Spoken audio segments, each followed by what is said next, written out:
నమస్తే అండి. Welcome to సనాతన స్టోరీస్. రేపు అనగా మే 12న ప్రత్యేకతలు ఏమిటి అనేది ఇప్పుడు తెలుసుకోబోతున్నాం. రేపు వైశాఖ పూర్ణిమ, అలాగే శ్రీ కూర్మ జయంతి కూడా. మహావిష్ణువు దశావతారములలో కూర్మ అవతారం రెండవది. ఈ అవతారంలో రాక్షస సంహారము లాంటివి, దుష్ట శిక్షణ, శిష్ట రక్షణ లాంటివి లేకపోయినా ఒక విశిష్ట ప్రయోజనం కోసం అవతరించినదే ఈ కూర్మ అవతారం. పూర్వము దేవతలు దూర్వాస మహర్షి శాపముతో దానవులచే జయించబడి రాజ్యాన్ని పోగొట్టుకొని అసురుల వేధింపులకు తాళలేక ఇంద్రాది దేవతలు బ్రహ్మతో కలిసి శ్రీ మహావిష్ణువుని ప్రార్థించారు.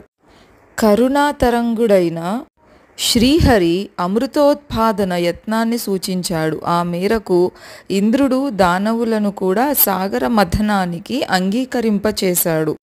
దేవదానవులు మందరాన్ని కవ్వంగా తెచ్చి వాసుకిని తాడుగా చేసుకున్నారు. పాముకు విషం తలభాగంలో ఉంటుంది, అది మృత్యు స్వరూపం.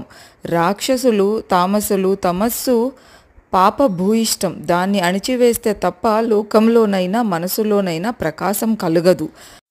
అందుచేత శ్రీహరి రాక్షసుల్ని మృత్యుస్వరూపమైన వాసుకి ముఖం వద్ద నిలిపాడు. మదనంలో బరువుగా ఉండి కింద ఆధారం లేకపోవడంతో పర్వతం సముద్రంలో మునిగిపోయింది. అప్పుడు శ్రీహరి బ్రహ్మాండాన్ని తలపించే పరిమాణంలో సుందర కూర్మ రూపంలో మహావిష్ణువు అవతరించాడు. పాల సముద్రంలో మునిగిపోయిన మందర పర్వతాన్ని పైకెత్తి తన కర్పరంపై నిలిపాడు. ఇది కూర్మావతార కథగా ప్రసిద్ధికెక్కినది. శ్రీహరి జంబూద్వీపంలో కూర్మరూపుడై విశ్వరూపుడై ప్రకాశిస్తూ ఉంటాడని బ్రహ్మపురాణం చెబుతోంది. జలంలో నివసించే కూర్మం తనకు గమన సంకల్పం కలిగినప్పుడు కరచరణాలు కదిలిస్తుంది. సంకల్పరహితంగా ఉన్నప్పుడు నీటిలో స్తంభించి ఉంటుంది. అవసరం లేనప్పుడు ఇంద్రియాలను విషయ సుఖాల నుంచి మరల్చగలగడం అనే స్థిత ప్రజ్ఞకు బహిర్ముఖ ప్రవృత్తి నిలుపు చేసుకొని అంతర్ముఖ ప్రవృత్తిలోనికి వెళ్ళగలిగే చిత్త వృత్తికి కూర్మం ప్రతీక. అందరికీ శ్రీ కూర్మ జయంతి శుభాకాంక్షలు.